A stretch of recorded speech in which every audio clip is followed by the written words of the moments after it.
Hello. Our verse for the day, we can find it at Isaiah chapter 40 verse 31. Yet, the strength of those who walk with hope in the Lord will be renewed. They will soar on wings like eagles. They will run and won't go weary. They will walk and won't grow tired.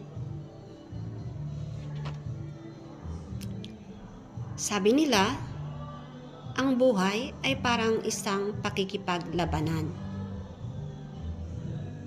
Isang pakikipambuno sa mga hamon o suliranin ng buhay.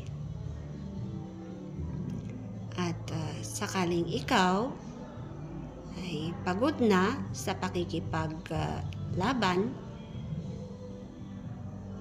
narito ang isang mensahe mula sa Diyos na muling nagpapaalala ng kanyang pagmamahal sa atin, na siya ay laging nakaantabay, laging nakaalalay, handang tumulong, gumabay sa atin. Dahil kung tayo ay nakadepende lamang sa ating kakayanan, hindi natin kaya, dahil tayo ay tao lamang na limitado ang ating kakayanan. Pero ang Diyos natin, Almighty, ika nga, walang hindi niya kakayanin. Lalo pa at para sa atin na kanyang mga anak na nananawagan sa kanya.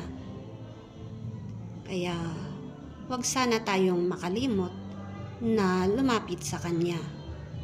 Siya lamang ang makapagbibigay sa atin ng lakas upang makayanan natin ang lahat ng mga suliranin o pagsubok sa ating buhay.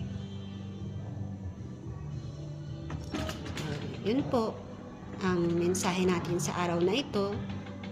Muli maraming salamat sa panonood.